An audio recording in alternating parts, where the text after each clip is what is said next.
Bora. Bora.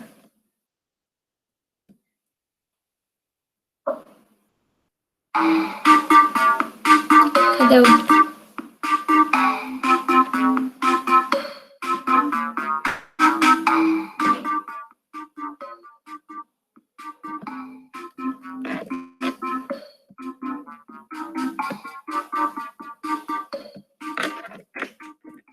Tô enviando o PIN aí para vocês. Bora, galera.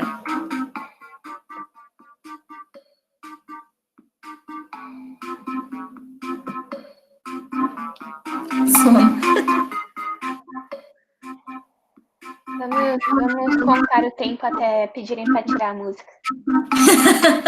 Aqui. Pneu exausto. A gente tem que fazer votação dos melhores nomes de novo. Eneida. Eneida.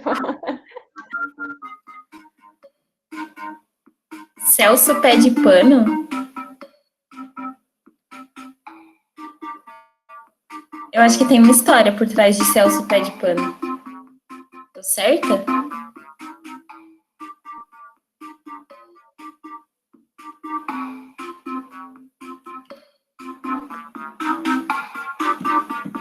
Quero férias. Mas, menina, você só teve o primeiro módulo do semestre.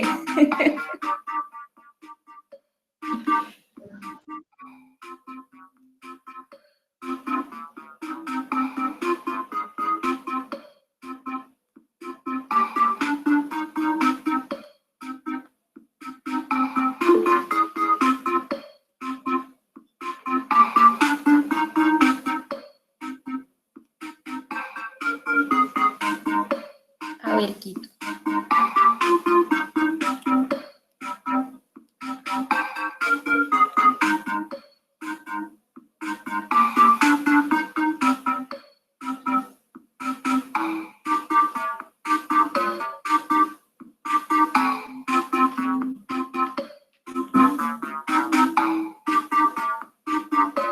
Chaures Piquet.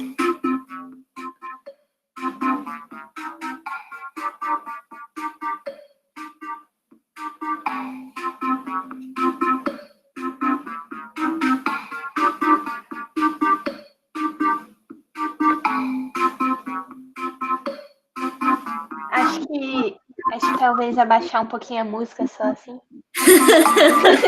Quanto tempo você contou, Fabi?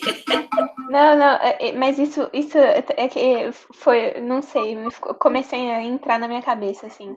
Ninguém pediu, não.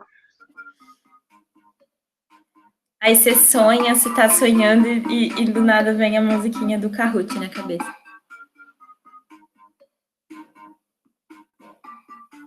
Pneumosono.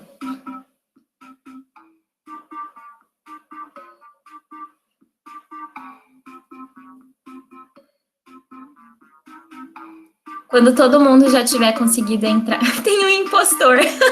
Amém.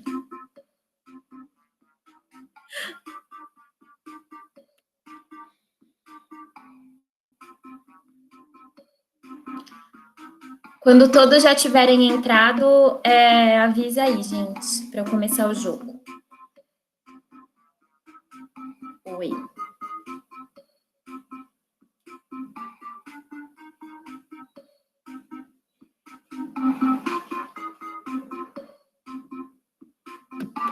Carrate.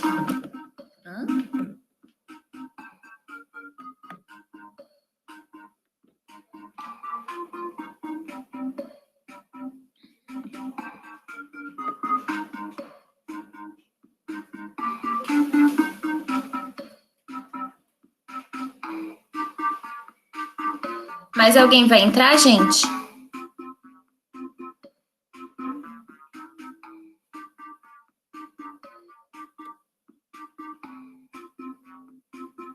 Tem alguém aí que gostaria de entrar no Kahoot e ainda não entrou? Chamada final. Fale no chat. Aviota esquecido que Ok.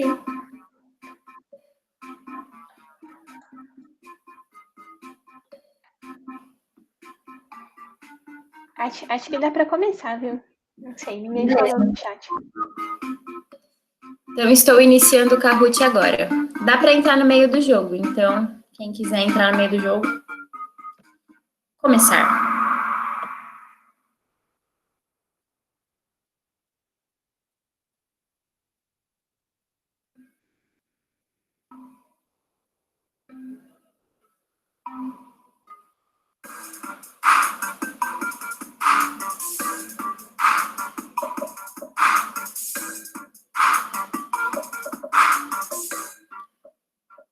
Quem quiser que mude a música, grita aí. Temos opções.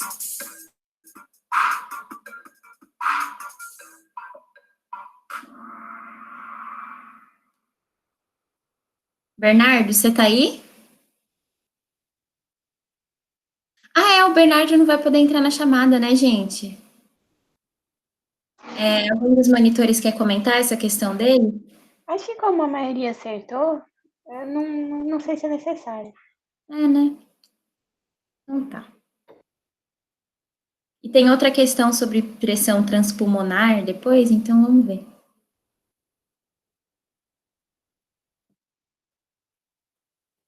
O erguido tá na frente. Ai, gente.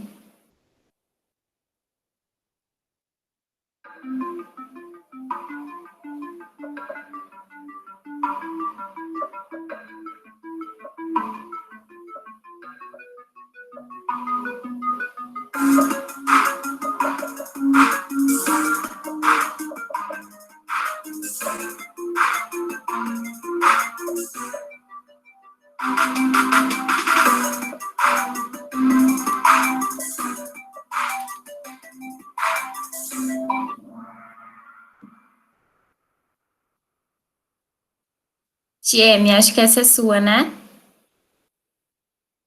É minha sim, Ana.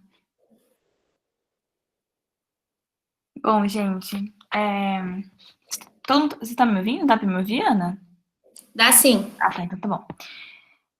Eu acho que teve uma confusãozinha, né, em relação a... Eu achei que ia ter uma confusão mesmo, como eu falei de distensão de alvéolos, muita gente pode achar, né, que eu tô falando de pressão alveolar. Mas, na verdade, é a pressão transmural, ou a transpulmonar, tá bom? Ela que está relacionada com a quantidade de ar que entra nos pulmões a cada ciclo respiratório, né? Cada inspiração, então, tá bom? Então, quanto maior a pressão transmural ou transpulmonar, maior a quantidade de ar que entra nos pulmões. Então, ela está, diretamente relacionada à distensão dos alvéolos. A pressão alveolar, ela está relacionada essencialmente à pressão na superfície alveolar, tá bom? E não à distensão. Essa é a diferença.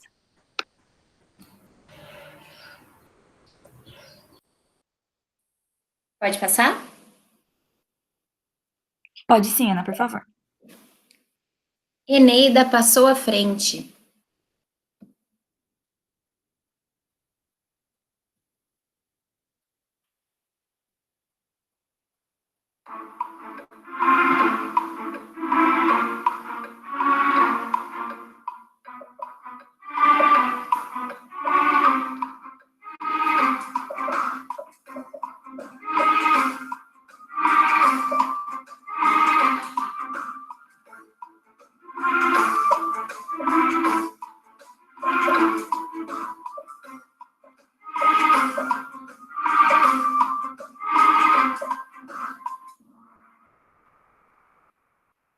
Boa, gente, vocês mandaram bem. Essa questão foi mais um lembrete para que vocês não reduzam o sistema respiratório e principalmente os pulmões às trocas gasosas. O sistema respiratório, ele pode e deve ser considerado algo como um órgão de defesa do nosso organismo, porque ele dispõe de alguns mecanismos para proteger o nosso meio interno de partículas e de micro-organismos nocivos. Um exemplo disso é o sistema de depuração mucociliar, que é formado por aquele líquido periciliar, pela camada de muco e pelos cílios encontrados na superfície das células epiteliais que revestem o trato respiratório inferior. Vale lembrar ainda que nesse trato existem glândulas submucosas cujas células secretam glicoproteínas ácidas e alguns compostos bactericidas, como a lisozima e a lactoferrina, ajudando ainda mais na proteção do meio interno. Outro componente dessa função imune do sistema respiratório é o BALT, que a gente traduz aqui como tecido linfóide associado aos brônquios, e que faz parte daquele conjunto de tecido linfóide associado às mucosas que vocês devem ver melhor em RPH nesse semestre. O MALT, então, o que isso quer dizer? Que existem linfócitos, plasmócitos produtores de IgA, macrófagos, células natural killer e várias células dendríticas associadas à mucosa do trato respiratório. Já sobre a função metabólica, e isso é meio extra, mas é interessante pensar que as células endoteliais dos capilares dos pulmões são expostas a grande parte do nosso débito cardíaco total. E elas apresentam receptores que lhes permitem interagir com várias moléculas e metabolizar essas moléculas. Um exemplo é a angiotensina 1 circulante, que é convertida em angiotensina 2 nos pulmões, como vocês cansaram de estudar por causa dos infográficos, da Covid, eu imagino. E, só para fechar essa parte, vocês viram que eu coloquei como uma das opções produção de plaquetas. Essa é outra curiosidade, mas lá em 2017 foi publicado um estudo na revista Nature a respeito de um possível papel dos pulmões na produção de plaquetas a partir de megacariócitos em ratos, e existe a suspeita de que esse mesmo mecanismo se aplique a humanos. Eu não sei a quantas anda essa pesquisa, mas enfim, saiu na Nature, então. Bora lá? Alguma dúvida? Silêncio quer dizer que estou passando, tchau. Eneida continua à frente. Bora lá, pessoal.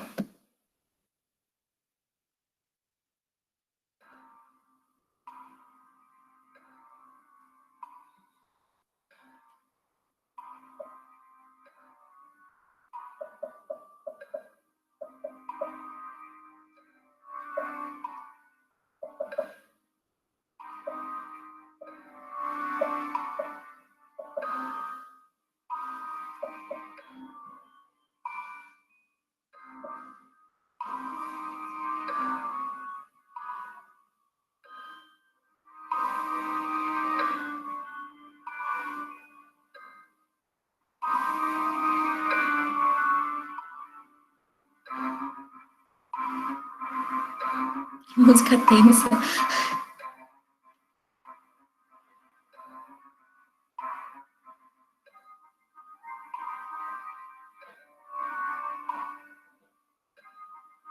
Dois.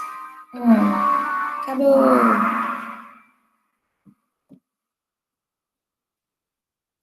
Isa? Bom, vocês estão me ouvindo, ok? Eu tô. Tá, beleza. Bom, a maioria acertou, acho que não tem muita coisa para comentar, mas essa questão é basicamente para vocês lembrar de algumas propriedades que a gente tem nos nossos pulmões, nos alvéolos. Os nossos alvéolos, lembrem disso, eles têm uma tendência de fechar, de colabar, isso por dois motivos. Primeiro, porque os septos entre os alvéolos, eles são elásticos. E elástico tem a tendência de retrair. Quando eles retraem, a tendência é fechar o alvéolo. Outra coisa também é a tensão superficial do líquido que reveste as paredes alveolares. Eles formam uma interface líquido-ar que desenvolve uma tensão superficial. As moléculas desse líquido têm a tendência de se agregar. E como esse líquido está na parede alveolar, interage com essa parede, essas moléculas se agregam e a tendência é de puxar a parede alveolar junto, por isso que tem a tendência de fechar. E colabar alvéolo não pode, porque depois que você fechou esse alvéolo, colabou, você não consegue mais recuperar ele vai ficar colabado, você perdeu uma superfície de troca gasosa. E justamente para evitar isso, tem a secreção de surfactante pelos pneumócitos tipo 2 que tem ali nos alvéolos. Esse surfactante, ele vai reduzir essa tensão superficial desse líquido para evitar o colabamento dos pulmões. Surfactante é uma coisa super importante que vocês tem que ter em mente, e inclusive tem no trabalho de vocês, que a gente vai comentar um pouco mais depois. Só isso, Ana.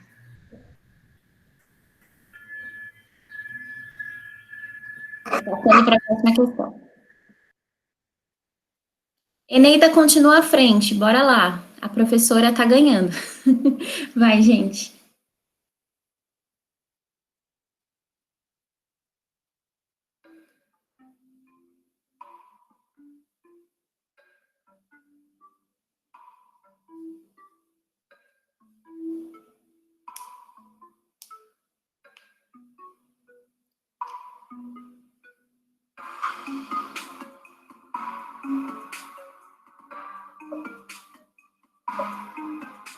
Eita.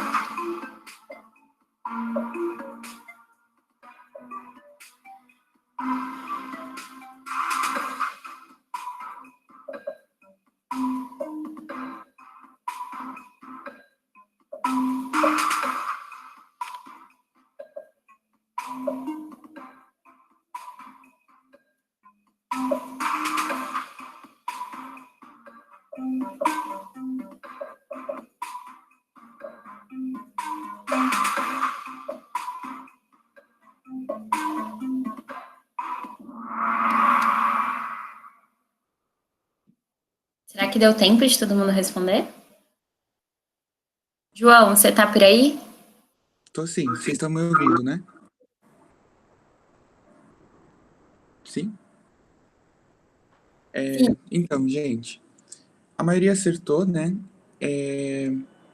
Mas então, passando aqui bem rápido, né? Na primeira frase, ela é falsa, né? A substituição do ar alveolar pelo ar atmosférico é muito lenta, porque o ar alveolar em si, né, que é o ar que participa que de fato vai ocorrer troca gasosa, ele tem um volume muito pequeno, perto do volume total, né, no nosso sistema respiratório. Conforme a árvore traqueobrônquica desenvolve, aumenta a superfície de contato e diminui o diâmetro. Isso é verdadeiro, né? Só lembrar lá das estruturas, né, da arquitetura da árvore traqueobrônquica. Aqui eu peço desculpa para vocês porque faltou uma palavra, mas eu acho que deu para vocês entenderem. Aqui seria a espessura da membrana respiratória, é diretamente proporcional à taxa de difusão dos gases através dos alvéolos. Isso é falso, né? Quanto mais espessa for essa membrana respiratória, mais difícil vai ser essa difusão dos gases. E, por fim, né, os gases difundem de uma área de maior pressão parcial para uma área de menor pressão. Isso é verdadeiro, né? Os gases, eles atravessam alvéolos e capilares por difusão simples, então é justamente por essa propriedade mesmo, de maior pressão para uma área de menor. É isso.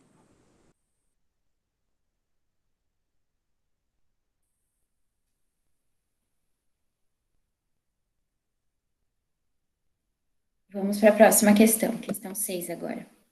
Eneida continua à frente por mais de 200 pontos. Bora lá, gente, vamos desbancar a professora.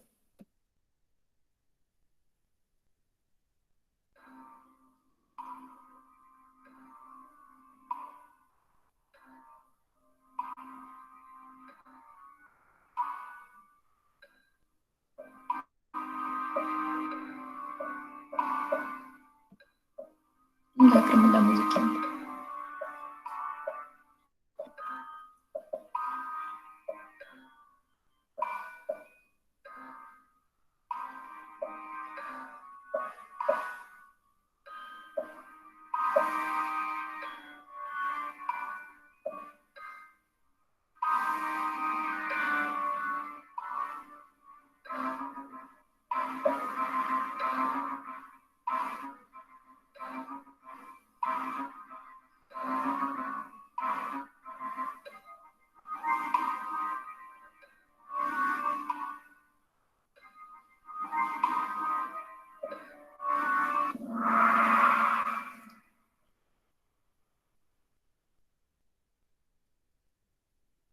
Isa, acho que essa é sua, né? Essa é minha. A maioria acertou de novo. Vamos lá. Essa questão é para a gente lembrar por que a gente basicamente respira e não percebe que a gente está respirando. Isso acontece por causa dos nossos centros respiratórios. Eles são agregados de neurônios que a gente tem no bulbo e na ponte, que eles vão disparar de uma forma rítmica, de uma forma cíclica. Quando eles disparam, eles indiretamente vão ativar as fibras motoras que inervam os músculos da respiração. Então, esses neurônios disparam, essa musculatura se contrai de uma maneira indireta. E é por isso que acontece aquele ciclo inspiração e expiração, porque todo esse processo, ele é simultâneo. Os neurônios, eles disparam, os músculos contraem, por isso que essa atividade ela é cíclica. Uma coisa super importante é que, apesar de esses centros eles terem uma circuitaria que funciona de um modo automático, eles têm, sim, várias influências extrínsecas do nosso organismo. Então, eles recebem informação de pressão de oxigênio, gás carbônico, pH sanguíneo, todas as informações que esses centros recebem são para justamente modular a respiração, para mudar o padrão respiratório, para manter um equilíbrio fisiológico do nosso organismo. Basicamente, é isso que eu queria dizer sobre a questão. Pode ir para a próxima, Ana, se alguém tiver uma dúvida. Eu não consigo ver o chat, então se alguém tiver dúvida, tem que ligar o microfone. Não tem, pode continuar. Eneida continua imbatível. Bora lá, gente. Vamos desbancar a Eneida.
Essa questão era do Diogo, só que ele não conseguiu entrar no Meets ainda, porque ele também está participando do Comal hoje. Então, como eu falei, conversei com vocês sobre relação por fusão na monitoria, eu vou tentar falar um pouquinho, que eu vi que gerou alguma confusão, pelo menos.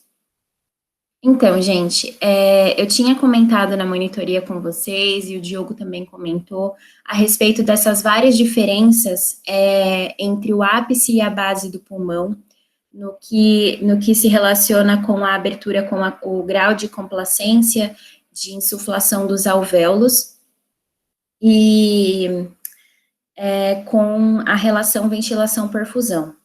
Então, o que você observa, na verdade? Eu vi que a alternativa que mais gerou confusão foi essa, alvéolos mais insuflados na base.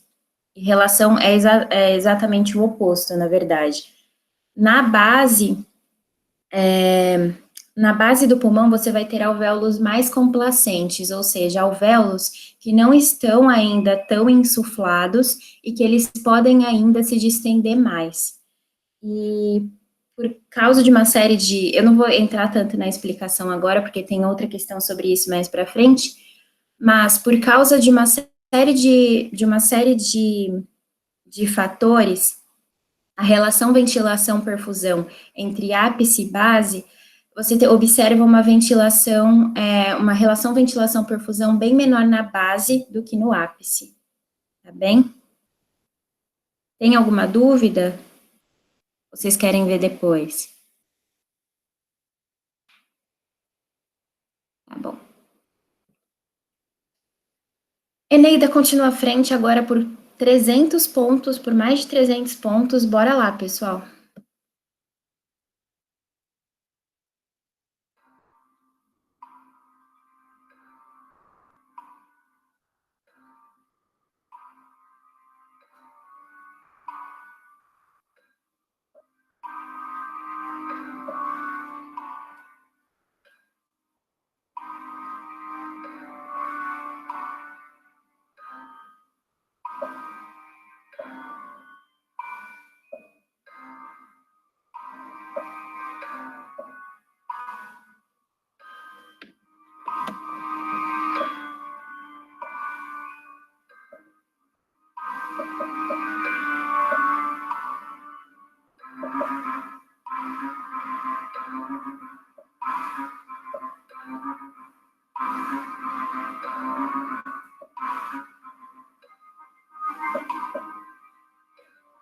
tempo acabando.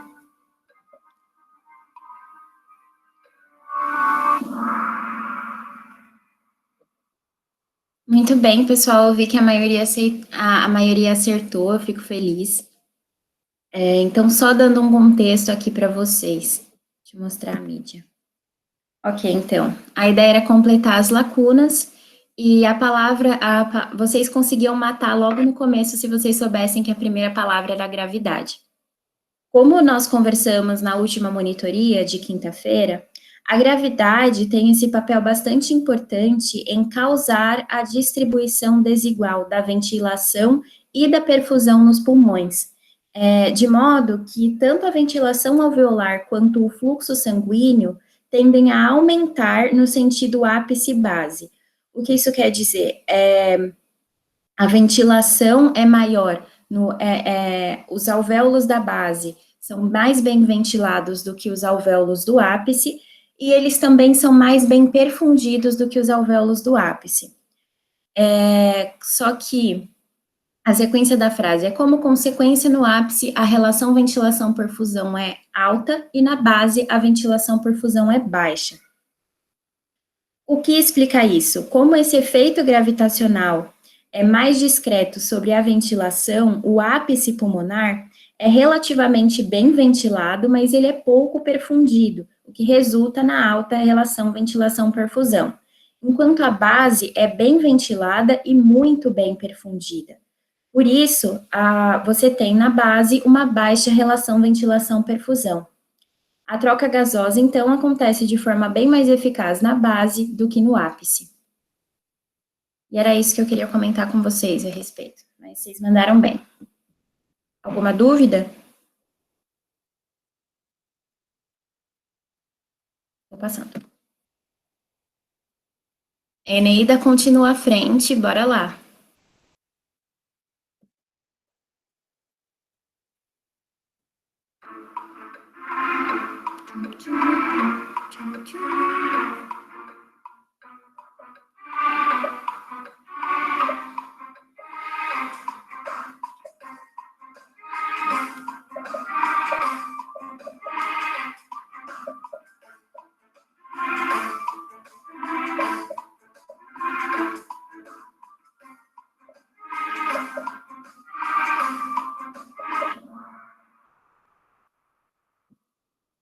Opa, foi bem dividida essa aí. Então, eu coloquei isso porque tem vários efeitos, né? Vários nomes de efeitos. Tem o efeito Bohr, que é do pH com a afinidade da hemoglobina por oxigênio. Tem o efeito carbamino, que é a afinidade que correlaciona a pressão de gás carbônico com a afinidade da hemoglobina por oxigênio. E aí tem também os efeitos da temperatura, do 2,3 bisfosfato, mas o efeito Aldani é aquela meio que regrinha que diz que numa solução, quanto maior for a pressão parcial de oxigênio, menor vai ser a pressão parcial de gás carbônico. Isso porque a saturação das hemoglobinas com oxigênio vai deslocar, vai diminuir a afinidade dessas hemoglobinas pelo gás carbônico e fazer com que ele seja mais expirado, mais removido do organismo pela expiração. Aí, então, esse efeito está correlacionando as pressões parciais de gás carbônico e oxigênio.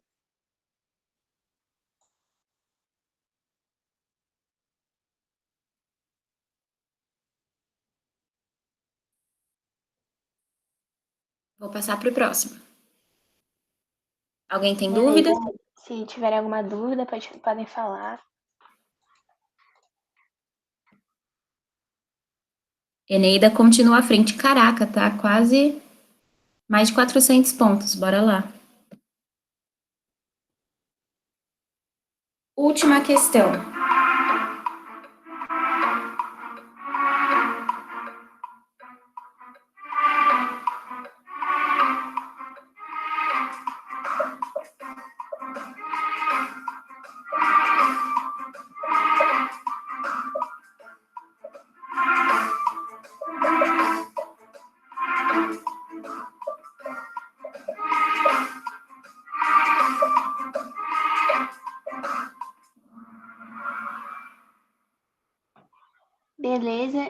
vi que a maioria acertou, mas é legal a gente ver.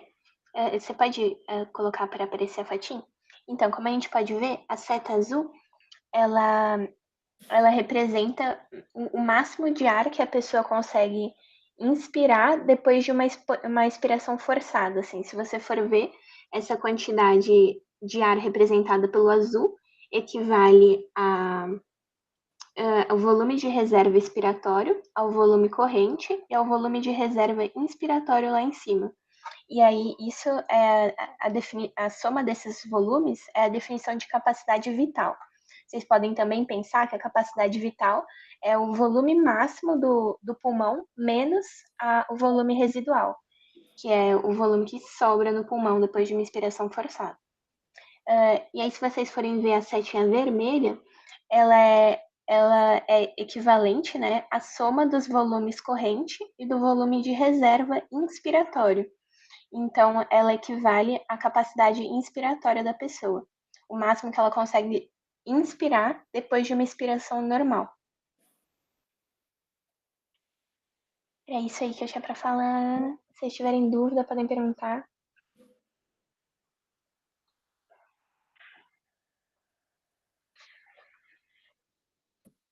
Vamos fechar o nosso jogo. Meus parabéns, Eneida, você ganhou em primeiríssimo lugar, com uma diferença muito boa dos outros candidatos. Então, parabéns. Não tem musiquinha nessa parte? Justo nessa parte? A questão do efeito Aldani foi que... É assim que fala, Aldani? Não tenho a menor ideia. Espero que seja. Tô fechando o Kahoot, então, gente.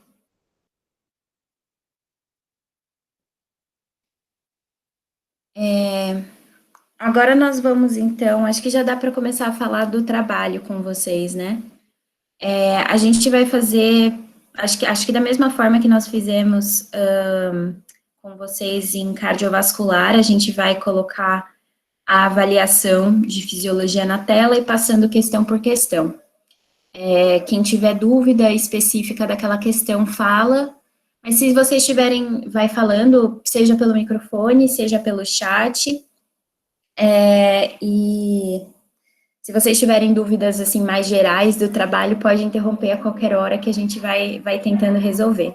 Beleza?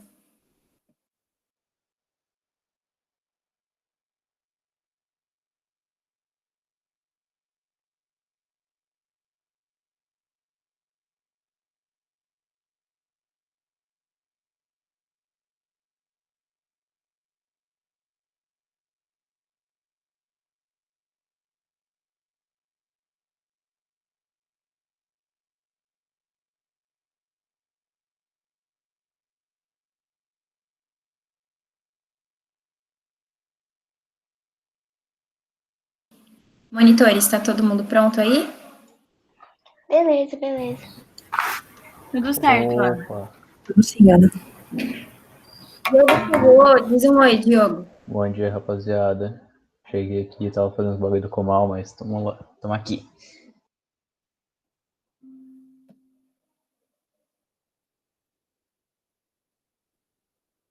O microfone tá ligado? Tá. Então, vamos começar agora pela questão 1. Eu vou tentar dar aquele zoom básico para vocês enxergarem. Falando da questão 1, vai. É bom a gente especificar todos os músculos nessa questão? Eu acho que é bom. Assim, não sei se eu não sei dizer se a Maria Andréia ela descontaria a nota se vocês não especificarem todos, mas eu acho legal falar os principais e a inervação deles. Obrigada. Imagina.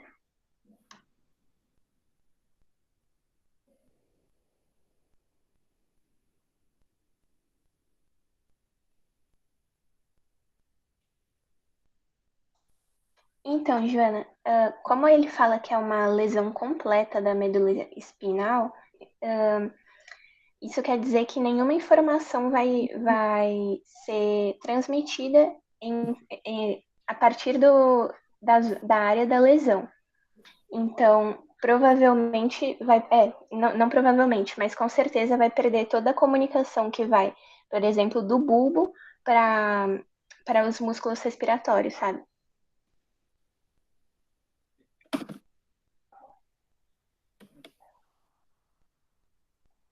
Imagina.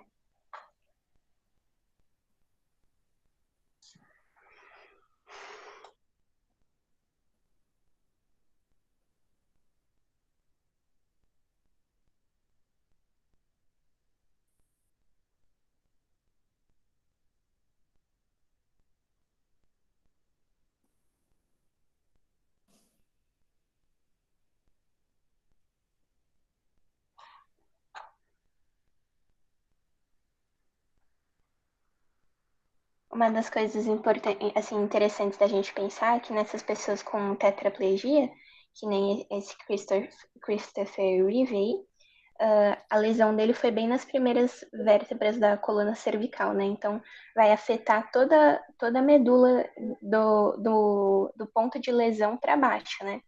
Então, ele praticamente perdeu a inervação de praticamente todos os músculos respiratórios.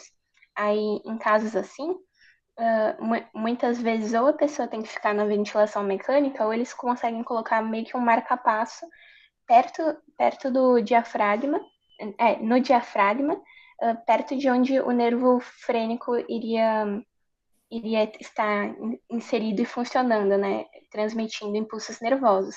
Esse marca-passo consegue transmitir impulsos nervosos rítmicos para continuar, para que a pessoa não precise ficar sempre na ventilação mecânica, né? Mas é uma coisa interessante, assim, de pensar.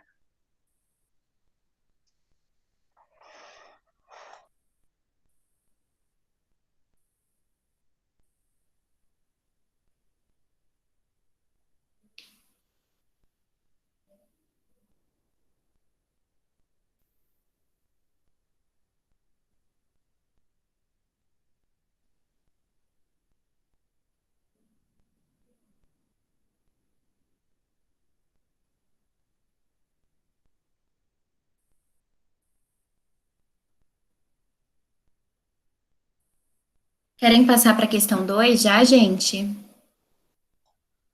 Não tem nenhuma dúvida aqui no chat.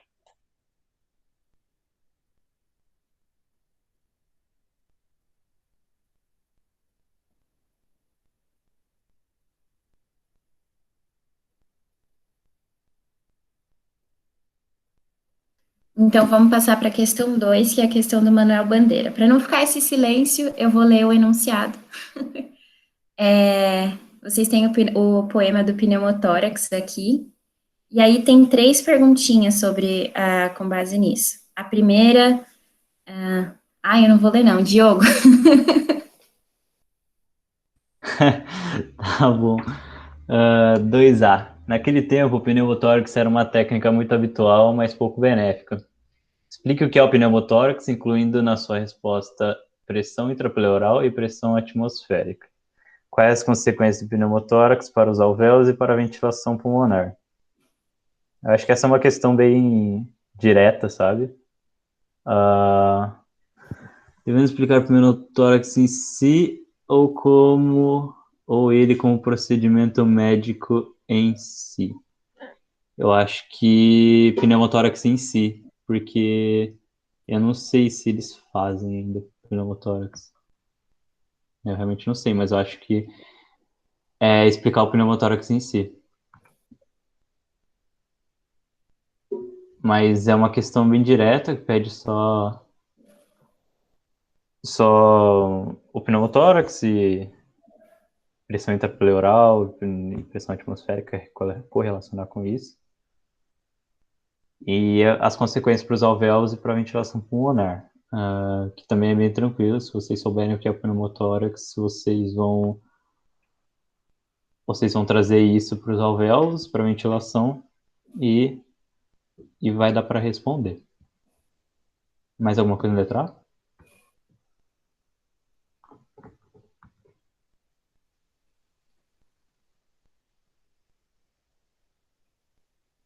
Passar para a letra B, então qualquer coisa vocês escrevem aí. A tuberculose, a infecção pós-primária, em geral, acomete o ápice, porque a relação ventilação-perfusão é alta nessa região, o que aumenta a PO2 alveolar, tornando o ambiente favorável para o crescimento da bactéria. Explica as diferenças regionais, ápice e base, na relação ventilação-perfusão e as diferenças resultantes nas trocas gasosas. A gente falou bastante disso na última monitoria, e com certeza o professor também falou isso na aula, mas é bem tranquilo, gente. Só lembrar que no ápice a gente tem os alvéolos mais insuflados do que na base e só correlacionar isso daí, gente. Tem aquela questão da... Fiquei em dúvida com isso também porque ela está técnica, né? Eu expliquei o que é o pneumotórax, depois falei um pouco da técnica. Tem problema, melhor tirar. Eu acho que tá tranquilo, viu? Deixa eu ler. Eu acho que tá tranquilo. É verdade, né? Deixa eu ver isso aqui.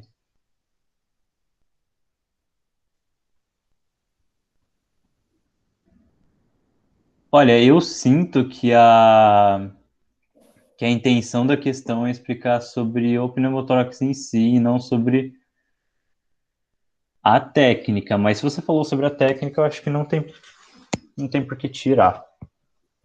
Eu não sei se os outros monitores concordam, mas eu tive essa impressão. Eu acho que faz mais sentido também.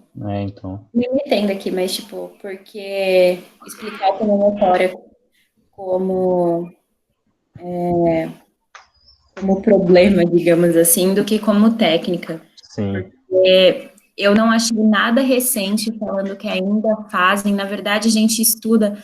Vocês vão ter uma matéria no que vem chamada Laboratório de Habilidade Zoom, em que vocês vão ver exaustivamente, vocês vão ouvir falar exaustivamente de pneumotórax, os vários tipos e subtipos de pneumotórax que tem, e é sempre uma abordagem do ponto de vista do pneumotórax como problema, não como técnica. Tipo, o paciente sofreu um acidente que causou tal e tal lesão, e isso causou um pneumotórax. O que a gente faz com esse cara? Como a gente estabiliza esse cara, entendeu? Então, faz mais sentido de uma perspectiva atual. Exato, também acho isso.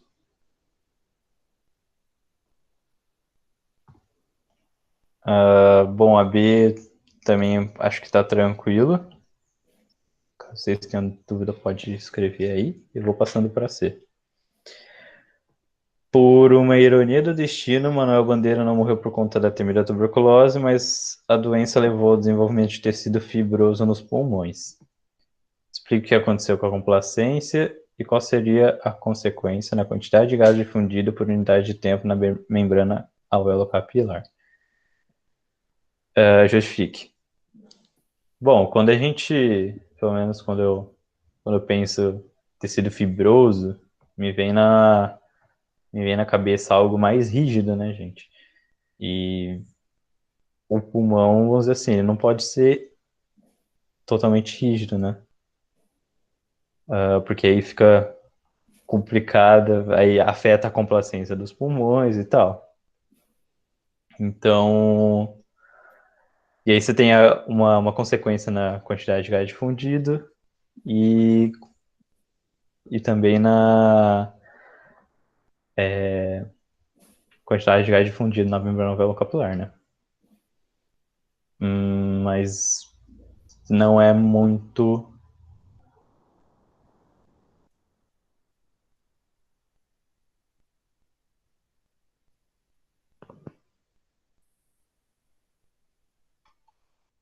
Alô? Estão ouvindo?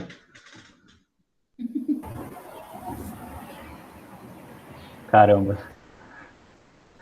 Mas é isso, gente. Eu acho que minha voz travou. Minha voz travou, já tinha falado tudo.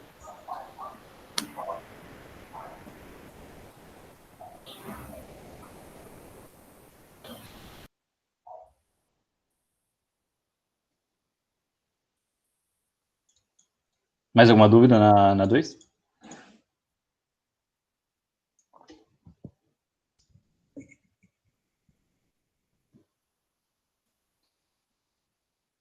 Acho que a gente pode passar para 3, então. Passando para 3, então. Gente, eu leio a 3 também. Pode ler, Isa. Aí dá tempo, acho que, do pessoal pensar nas dúvidas dele. Tá, beleza. A síndrome do desconforto respiratório do recém-nascido é causada primariamente por uma deficiência de surfactante ao nascimento, associada a uma imaturidade estrutural pulmonar. A maioria das crianças com essa síndrome é prematura, com sistemas de produção e ou reciclagem de surfactante imaturos, possuindo maior permeabilidade endotelial e alveolar a proteínas, facilitando a ocorrência de edema pulmonar. Explique a importância do uso de surfactante exógeno na redução da mortalidade e na gravidade da síndrome. Só um comentário é que essa questão ela é super autoexplicativa. Basicamente, a criança ela não consegue produzir surfactante, então, basicamente, o que você vai fazer é dar surfactante para essa criança. E a questão é saber qual que é a importância de você dar surfactante. Basicamente, é só você pensar o que um surfactante faz, qual que é a importância dele para a nossa respiração, nos nossos pulmões, e o que acontece quando a gente não tem surfactante, que no caso vai gerar a síndrome do desconforto respiratório do recém-nascido. E basicamente é isso que a questão quer saber. Você relaciona a ausência de surfactante com os sinais dessa síndrome. Vocês têm alguma dúvida em relação a essa questão?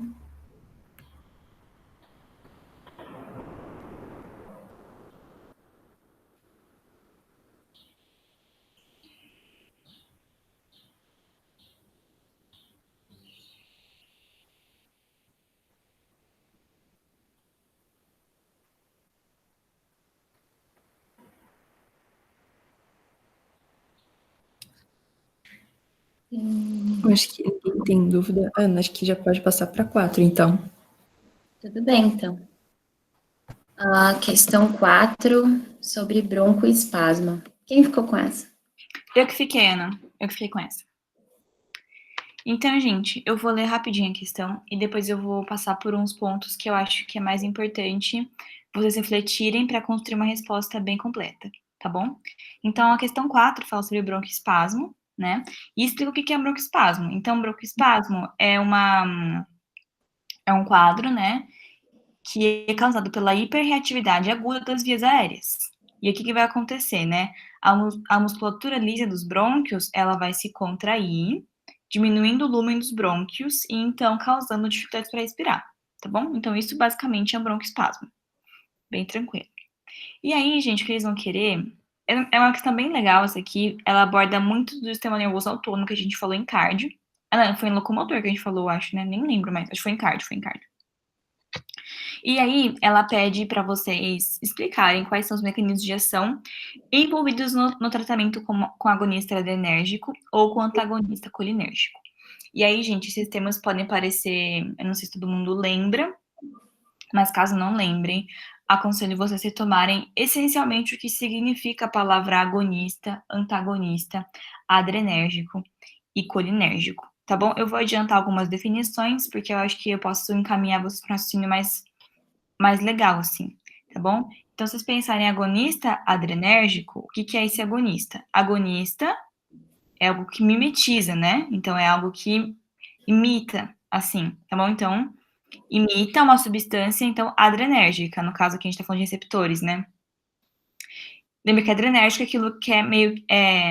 são receptores que são ativados por adrenalina, tá bom? Ao passo, então, que o antagonista é justamente o contrário de agonista. Então, ele vai fazer o efeito contrário, ou mesmo bloquear o efeito, então, de um receptor colinérgico, que é algo que é colinérgico é ativado por acetilcolina, como o próprio nome diz, né? Colinérgico, acetilcolina, enfim, é isso aí. E aí, gente, eu aconselho que vocês coloquem também os receptores muscarínicos e adrenérgicos que tem no brônquio, tá bom? Que a gente falou, acho que disso, né, naquela aula de cardio, para ficar bem completinha a resposta, tá bom? É essa a minha dica. Então, se alguém tiver alguma pergunta, pode mandar no chat. E se não tiver, a gente passa para a quinta já. Essa é uma pergunta bem legal, essa 4.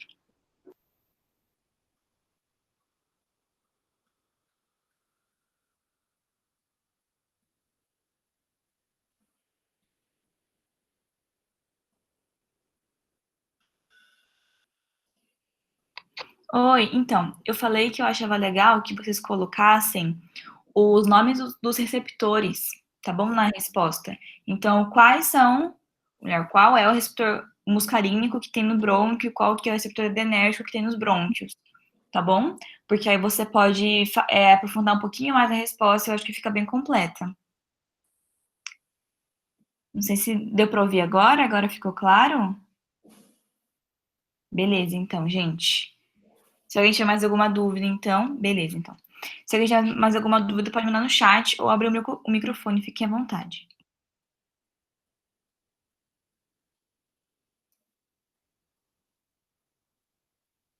Ah, então tá bom. Não, tudo bem. A gente não liga para silêncio, desde que vocês estejam aproveitando a monitoria, tá tudo certo. Tudo ótimo.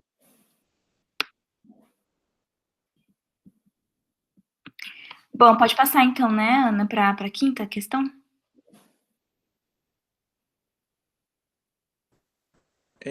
Então, gente, aqui na quinta questão, ela é uma questão, assim, meio direta também, né? Ela fala sobre material particulado e comprometimento, né, desse material quando a gente inala para o sistema respiratório. Aqui, só para dar um direcionamento para vocês, eu acho que tem duas informações bem importantes aqui na pergunta, que são, a primeira delas é quando pede para explicar o efeito deletério no sistema respiratório. Então, meio que aqui a pergunta já direciona a resposta, né? Assim, ela é bem clara. Então, a gente já sabe que qual é a consequência desse material quando a gente inala ele, né? A gente sabe que em algum lugar lá dos componentes do sistema respiratório eu vou ter algum comprometimento daquela área, né? Então, consequentemente, também vou ter um comprometimento de função. A segunda informação bem importante é quando fala que esse material particulado ele tem diâmetro inferior a 2,5 micrômetro. Então, aqui a gente lembra lá da arquitetura da árvore traqueobrônquica, lembra que cada região vai ter um diâmetro, e de acordo com o diâmetro desse material, a gente consegue saber até onde ele consegue atingir, né? Por quais estruturas do sistema respiratório ele consegue chegar. Então, tendo essas duas informações, eu sei que esse material particulado, inalado, ele vai chegar até determinada região, pode ser o sistema respiratório inteiro ou não, e onde ele chegar, onde ele atingir, vai causar algum comprometimento. Então, para de fato, né, responder a pergunta, que é explicar como que acontece, né, esse efeito deletério, quais são as bases disso, eu diria assim, só para vocês terem um pouco mais de embasamento, assim, uma informação um pouco mais concreta, eu sugiro que vocês, isso tem bastante, vocês encontram com muita facilidade, eu sugiro que vocês procurem algum artigo que relacione material particulado e sistema respiratório, de repente algum artigo de revisão. Não é difícil de encontrar, tem bastante artigo assim, para vocês explicarem, né? Ela só pede explicar um efeito deletério, então, não estou falando que é isso, né? Mas, por exemplo, acontece, a gente sabe que esse material ele não é metabolizado, então ele pode desencadear uma reação inflamatória em algum lugar, e aí essa inflamação vai resultar em outras coisas, até que o chegue em si, né, no comprometimento estrutural e funcional de alguma região do sistema respiratório. Então, eu achei informações contraditórias sobre onde parava o material. Então, tem uma figura que eu acho que tem até no slide que a professora disponibilizou, não tenho certeza agora, que mostra direitinho os diâmetros, né, da árvore traqueobrônquica, que se vocês quiserem depois eu posso mandar lá no grupo.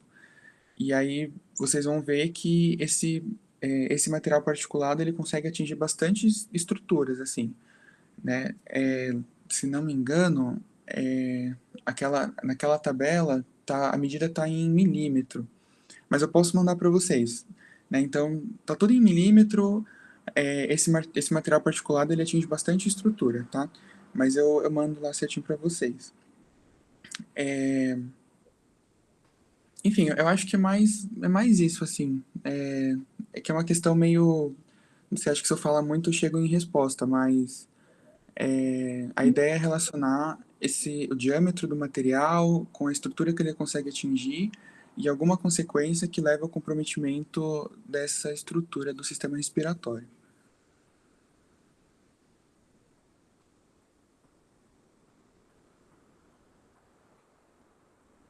Isso que eu falei dos artigos, gente, é só, assim, uma dica para vocês terem um pouco mais, assim, de embasamento e uma informação um pouco mais concreta. Mas se vocês também não acharem que tem necessidade, também não precisa, assim. Eu acho que é um caminho que eu faria, até porque pode acontecer bastante coisa, né? Ela até fala que o material é formado por múltiplos constituintes, né? Tem vários efeitos deletérios e tal, então eu acho que ajudaria.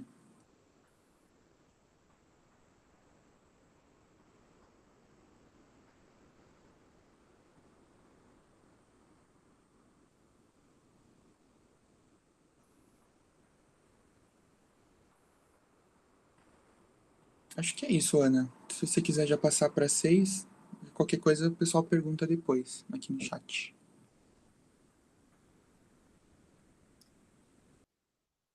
Pergunta 6. Eu vou ler o enunciado e é isso. A hipótese de que distúrbios de coagulação sanguínea estariam na base dos sintomas mais graves da Covid-19, entre eles insuficiência respiratória e fibrose pulmonar, foi aventada por pesquisadores da Faculdade de Medicina da Universidade de São Paulo em meados de abril. Tratávamos uma paciente cuja função respiratória piorava rapidamente e, quando ela foi entubada, percebi que o seu pulmão era fácil de ventilar. Não estava enrijecido como seria esperado em alguém com síndrome do desconforto respiratório agudo. Logo depois, notei que essa pessoa apresentava isquemia em um dos dedos do pé. Conta Eunara Negri, a agência FAPESP.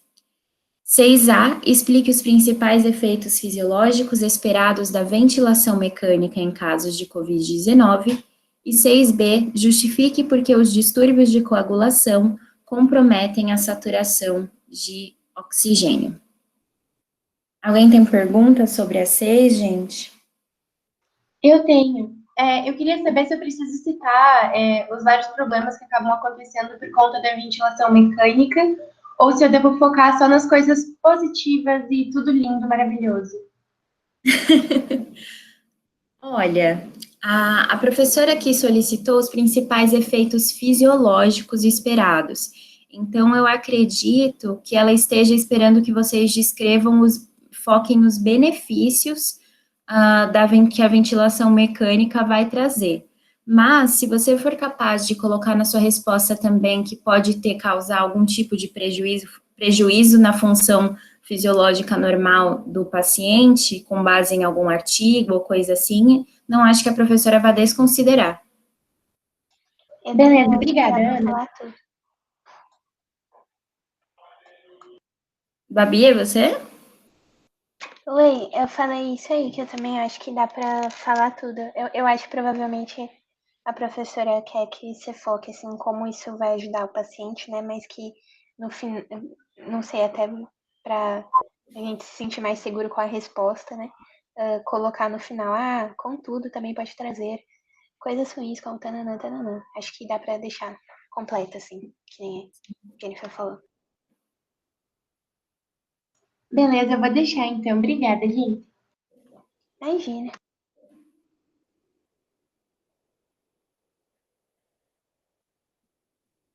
Para ajudar nessa coisa da coagulação, tem essa imagem bonitinha aqui. A professora ainda deixou o link, então esses links sempre são úteis. A professora gosta bastante das revisões da Nature, então essa revista é uma boa fonte de informação, caso vocês precisem procurar informação confiável.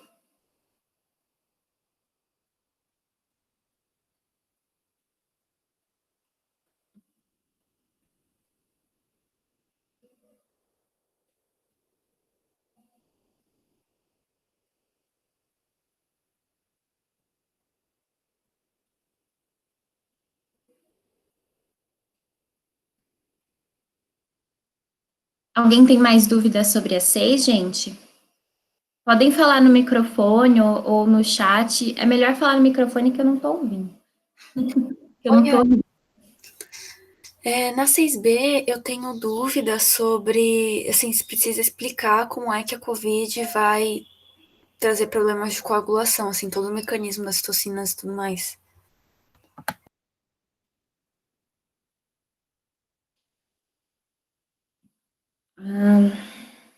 Eu vou pedir ajuda para os outros universitários na chamada, que no caso são os outros monitores. Gente, vocês têm algo a falar? Eu acho que não, viu? Acho que só falar. Acho que isso sairia um pouco do escopo da pergunta. Ufa, Quem tá que bom. perguntando. Então, os outros monitores podem responder também o que acham, mas como tá falando só que quer saber meio que as consequências dos distúrbios coagulatórios para a saturação do oxigênio, acho que não precisa explicar como que eles surgiram, assim, os distúrbios da coagulação. Não sei o que vocês acham, pessoal. Eu perdi a pergunta, desculpa.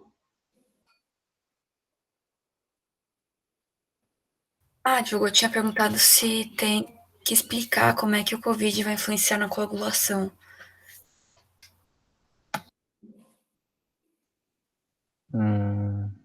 Eu acho que não, eu acho que eu concordo com a Gabi. Oh, meu Deus, velho! Babi! Velho, o que tá acontecendo? Mano, desculpa mesmo, mas simplesmente sai. Sério, Babi, desculpa. Tudo bem, eu me distraí aqui, eu não peguei o que aconteceu. Ah, tá. Então eu não estou me sentindo tão ofendida quanto eu poderia. Mas eu concordo com ela. Eu acho que não precisa.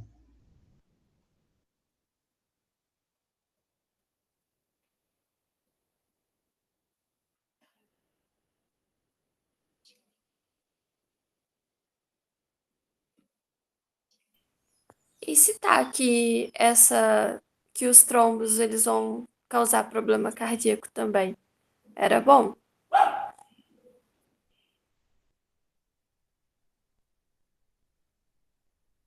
Então, esse eu acho que eu consigo falar com um pouco mais de tranquilidade, que seria desviar um pouco do assunto da questão. Quando ele fala de distúrbios da coagulação comprometendo a saturação de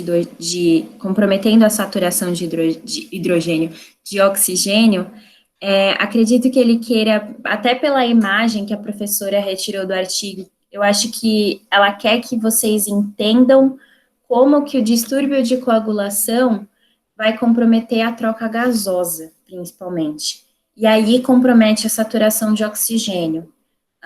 Então, falar que um trombo, possivelmente, por esses distúrbios de coagulação, um trombo pode causar problema cardíaco em outra parte do sistema, a não ser que esse trombo se torne um problema ali na região do pulmão, acho que colocar ele, tipo, pensar nesse trombo em outro lugar do sistema circulatório que não nos capilares do que envolvem os alvéolos pulmonares, vai ser fugir do assunto da questão.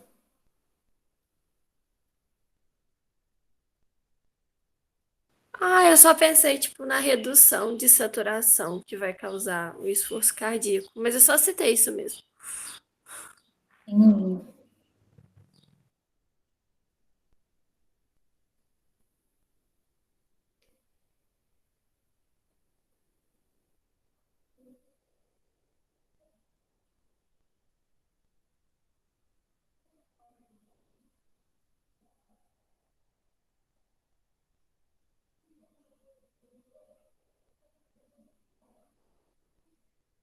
Vocês têm mais alguma dúvida, pessoal?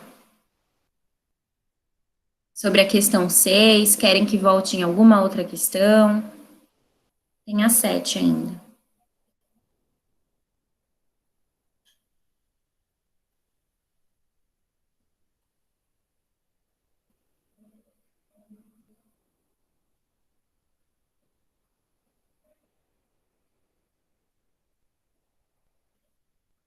Como está esse silêncio mortal, eu vou passar para a questão 7, mas se vocês tiverem alguma dúvida sobre a 6, podem perguntar no microfone que a gente tenta responder ainda, tá? Ok, a questão 7. Os opioides atuam ligando-se em receptores presentes em todo o sistema nervoso central incluindo no tronco encefálico. O seu efeito final é redução da excitabilidade neuronal, resultando em redução de neurotransmissão, sendo eficazes na analgesia e na sedação. Derivados do ópio são utilizados em diversas situações e condições na medicina, porém podem levar a consequências graves relacionadas como depressão respiratória. Qual seria a possível justificativa para a causa da depressão respiratória? E, nesse caso, quais seriam as principais consequências relacionadas com uma depressão respiratória? A pergunta também eu achei bastante objetiva, mas eu separei alguns comentários que eu queria fazer com vocês a respeito dos opioides mesmo, porque eu achei bastante interessante a professora incluir isso aqui. É um assunto bem importante e bastante atual. Vocês vão entender já já o porquê. Então, dando um pouco de contexto, isso vocês não são obrigados a saber pelas aulas, vocês vão aprender melhor com pesquisa e nas aulas de neuro no ano que vem, mas assim, ó. Os opioides, de forma geral, eles são substâncias que interagem com receptores específicos e que eles desencadeiam efeitos farmacológicos semelhantes aos do ópio, que é aquela substância extraída da papoula do Oriente.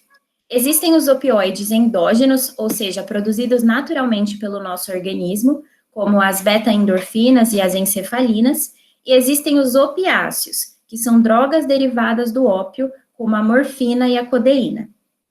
Todas essas substâncias têm a capacidade de interagir com uma maior ou uma menor afinidade com os receptores de opioides, que recebem nomes de letras gregas, são os receptores Mi, Delta e Kappa. Eles são ligados, todos esses receptores, eles são ligados a proteínas G, um tipo específico de proteína G, cuja ativação vai resultar na hiperpolarização celular, vai desencadear uma série de eventos que vai resultar, para o final, na hiperpolarização celular. É por isso que você vai ter uma redução de excitabilidade neuronal, como o enunciado menciona. Só que como esses receptores estão espalhados pelo sistema nervoso central, o efeito geral do uso de opioides é o de analgesia, porque você inibe a transmissão dos impulsos de dor. Aí, o que eu quero que vocês pensem para formular uma resposta para essa questão? Você tem esses receptores espalhados pelo seu SNC. Quando um opioide vai ativar receptores no tronco encefálico, como o exercício da destaque, ele vai causar a diminuição da excitabilidade dos neurônios ele vai diminuir a excitabilidade dos neurônios responsáveis por fazer o que com a respiração? Existe, então, vocês viram, a gente mencionou isso durante o Kahoot, vocês devem ter estudado com uma professora sobre o controle neural da respiração. Então, revisem essa aula de controle neural, pensem sobre isso, o que vai acontecer quando esses receptores forem ativados, qual o problema? Como que isso vai acabar afetando a respiração? E qual que é o problema resultante disso? Se você reduz a excitabilidade de um grupo de neurônios, você precisa de um estímulo mais intenso para provocar o disparo de um potencial de ação nesses neurônios. Aí a dica que eu passo para vocês é pensar, por exemplo, na relação entre os quimiorreceptores e que são ativados, por exemplo, pela pressão de CO2. É uma dica que eu deixo aí para vocês. E por que eu gostei bastante dessa questão, gente? Para aqueles que já têm algum interesse ou já conhecem um pouco de anestesiologia, vocês vão ouvir falar muito da morfina, da codeína, são substâncias usadas com alguma frequência na clínica, e que são de extrema importância que vocês entendam as consequências do uso desse tipo de substância, porque vocês não só vão se ver em contextos, principalmente dependendo da área que vocês escolherem no futuro, vocês não só vão se ver em contextos nos quais vocês vão ter pacientes anestesiados em condições controladas, e vocês têm que saber quanto que você pode administrar de um determinado analgésico para manter aquele paciente sedado, quanto vocês vão se deparar com situações, possivelmente, de uma pessoa que está em overdose desse tipo de substância. Por exemplo, em anos recentes, lá nos Estados Unidos, está rolando quase que uma epidemia de opioides controlados, pessoas que receberam receitas de oxicodona. A oxicodona é um fármaco derivado de ópio, meio que parente, digamos assim, da morfina e da codeína, e muitas pessoas têm a receita de oxicodona, mas estão tendo overdose de oxicodona, porque ela gera um efeito sedativo muito, muito forte. E aí a pessoa vai parar no hospital com depressão respiratória e com todas as consequências relacionadas a isso. Então, eu achei bastante legal a professora abordar isso com vocês. Aí resta alguma dúvida? Alguém teve dificuldade com essa questão?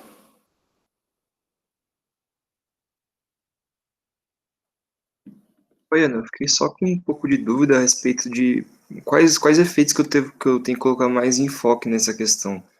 Porque, eu entendi que tem muita coisa pode acontecer em caso de depressão respiratória, né?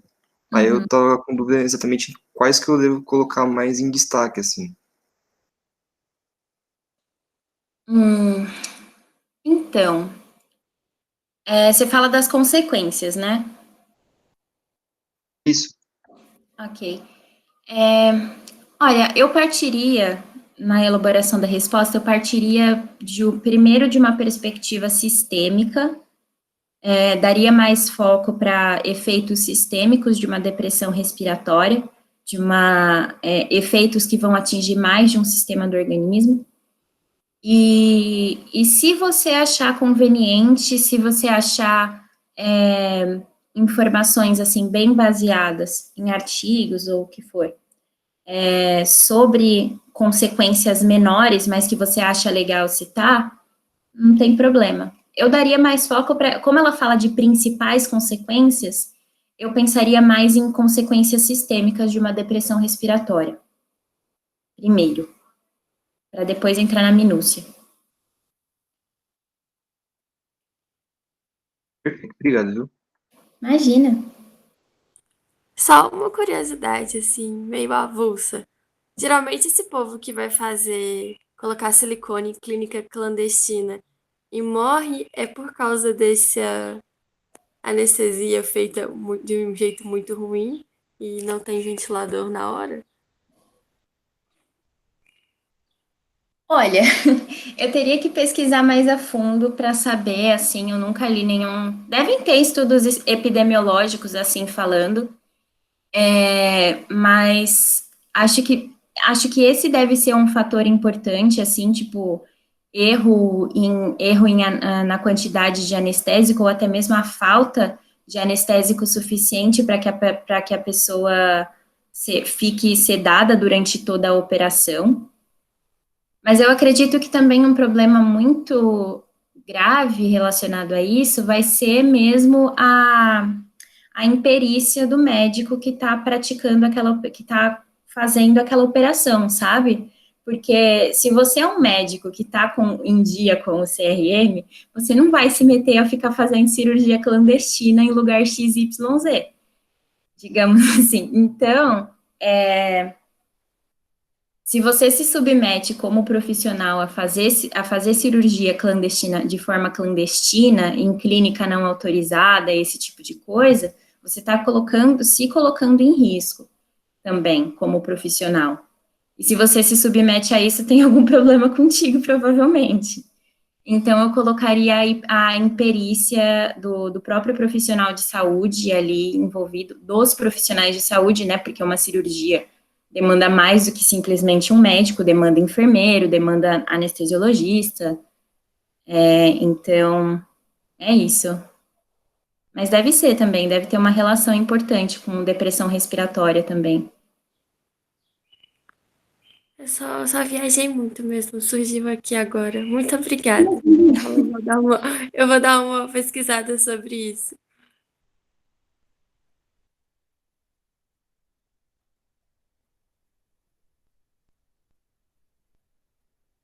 Agora eu tô sentindo falta da musiquinha do Kahoot pra ficar de fundo. Ana não aguenta silêncios constrangedores.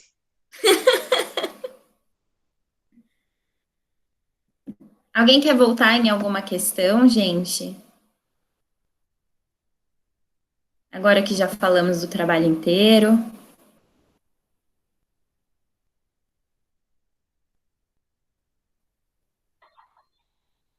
Disseram aqui no chat.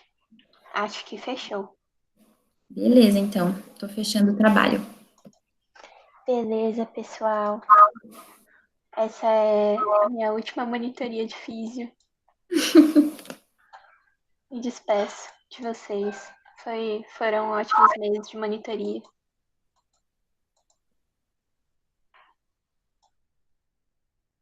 Não se preocupem que eu vou dar um jeito de a Babi fazer uma aparição especial. Ela vai ser convidada especial nas monitorias de fisiologia do futuro, então vocês ainda verão muito de Dona Babi e da cachorrinha dela. Preciso considerar o cachê, mas Você quer cachê? pô, valorizar aqui o trabalho, né?